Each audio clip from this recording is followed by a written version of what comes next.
Bloomberg Audio Studios. Podcasts, radio, news. We are pleased to welcome our TV and radio audiences worldwide as we're joined here in New York by Robyn Denholm, chair of Tesla's board of directors in New York, meeting with shareholders, key institutional shareholders of Tesla, because there's a pay package that many have been analysing that will keep, from your perspective, Elon Musk in the driving seat and CEO of Tesla. Who are you meeting with, and what thus far has been the response been to this pay package that could see Elon paid as much as $1 trillion, Robyn? Well, thank you for having me today.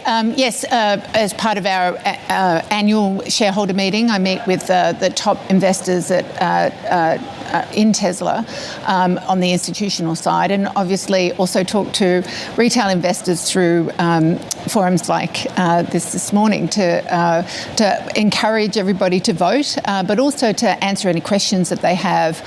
From a board perspective, we really like to engage with our shareholders, understand their questions, their concerns, their optimism for the future.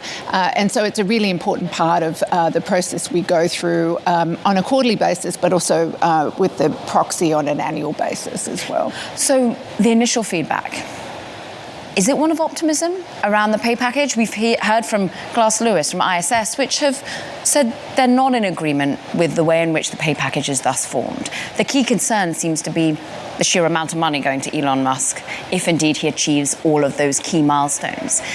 But for you, it's about, and for Elon, influence, it seems like. So how are you managing to discuss that with the investors, institutional and retail?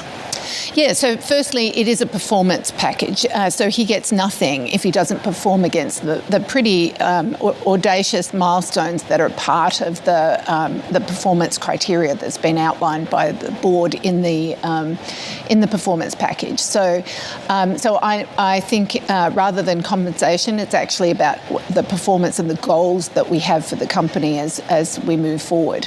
And so for me, it really is about making sure that investors understand that they actually get paid if he hits the milestone before he will. But to your point, it is about voting influence. Elon's been very public, including on last week's earnings call, about the fact that it's around the voting influence that he could have in future shareholder meetings, as opposed to the economic interests of the shares that he would get as part of the performance plan. Robyn, good morning from Washington, D.C. You've acknowledged that there is a very real risk that Elon leaves if the vote is a no. The question we get most often from shareholders to you is, what's the plan B? Either is there a plan B as a different person stepping up, or have you discussed with Elon the idea that it will result in a no vote and that you can use some kind of bridging mechanism, another interim pay award, for example? Well, he's been quite public in terms of the implications of a no vote being on his leadership, as well as on the performance plan itself.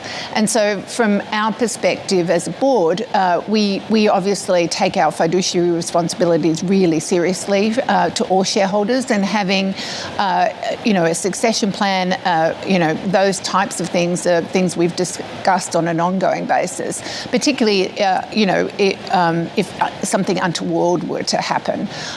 So from our perspective, succession planning is an important part, and so much so that we've actually baked in an orderly succession plan, a plan for a plan, if you like, as part of this performance plan.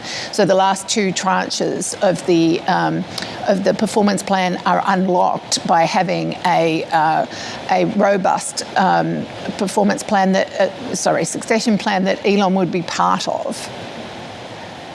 If Elon Musk walks away from Tesla on November 6th or 7th because of a no vote, is there a contingency where there is an individual already within Tesla or an individual outside of Tesla that is lined up as a near-term option?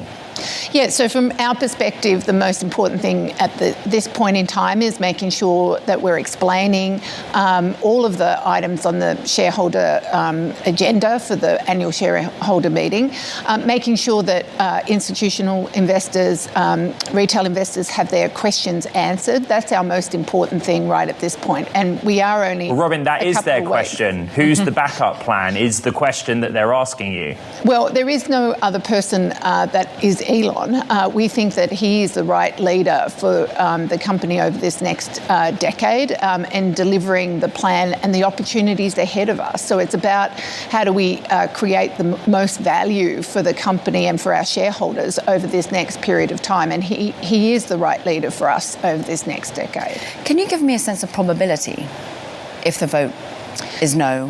What probability Elon walks? So right at this point in time, it's too early to actually make a call on the outcome. Most investors wait to the last minute to vote. So we're still early in that cycle, which is one of the reasons why I'm in New York to meet with our institutional investors.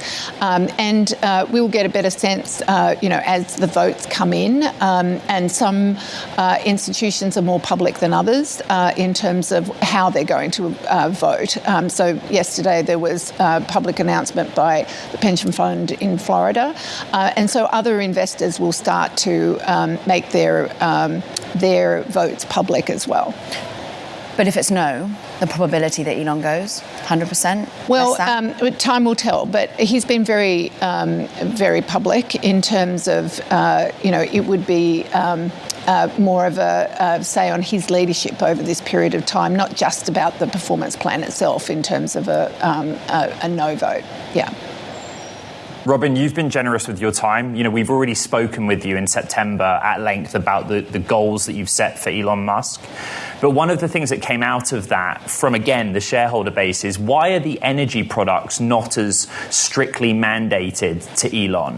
When you consider the earnings that just posted, that was a growth driver, right? It's such a key part of Elon Musk's master plan part 4. And this abundance that he's going after. So why didn't you include energy products as a stated goal? Yeah, so there are many different goals that we looked at. Energy is an important part of the Tesla product lineup today and in the future. And you can see the impact that energy is having not only on the results but also on the transition to sustainable energy longer term. So it is embedded in the plan. The EBITDA goals that we have as a company, you can't get there without a robust energy outcome. And so, again, if you look at the results of last week, energy contributed very significantly. And to get to $400 billion of adjusted EBITDA is a monumental task for anybody. No one out there, at least to my knowledge, is at that sort of level. And so even the first EBITDA goals at $50 billion is nearly 3 times our highest EBITDA goals that we've had. So from our perspective, it is absolutely embedded in the goals. To your point, it's not a specific line item in terms of the revenue or the units or the kilowatts of energy or megawatts of energy that are out there, but it is implicit in the plans. And the master plan 4, talks about that as well in terms of getting to sustainable abundance. Robyn, has the special committee and the advisors that you took on discussed the use of interim awards in the event of a no vote and how you might replicate what you did already? Well, there's an important other measure on the board as well, proposal in terms of increasing the share pool that we have. Firstly, for our employees, as you know, we're in a talent war at the moment, particularly around AI talent, and adding to the employee reserve as part A of that to actually increase the amount of equity that we have for our employee program. But secondarily, we've also asked shareholders to add to the pool in the event that we need to award an amount to Elon to compensate for the 2018 plan, because as you know, we put an interim award for roughly 1/3 of what he earned under the 2018 plan, given the appeal that is ongoing in Delaware at the moment. So we have not ruled that out. The special committee was charged with looking at all matters compensation-wise. As you're aware, in August we did actually award an interim award, which does have a 2-year vesting period and is forfeited if we win the appeal in Delaware for the 2018 compensation program. It does seem then to be about money. And I'm interested as to how you continue to, you've made very clear it's about influence as well. Some of the feedback has been just the gargantuan amount that could go to Elon in terms of monetary value, but then others are worried about the dilution to other shareholders. How was it in just no way possible to give him more voting rights without the $1 trillion mega money bonus, it feels like? Yeah, I mean, we looked at many different instruments to be able to award equity that had voting rights versus the economic value. And it's just not possible once a company has gone public to introduce a special class of voting shares. Other companies have that. If you look at some of the tech companies, they have 2 classes and founder shares, if you like, or special voting rights exist. But for Tesla, that wasn't implemented at the time that we actually went public, and therefore we weren't able to use that type of instrument. But what we were able to do was to bifurcate the voting rights versus the economic rights. And so under the plan,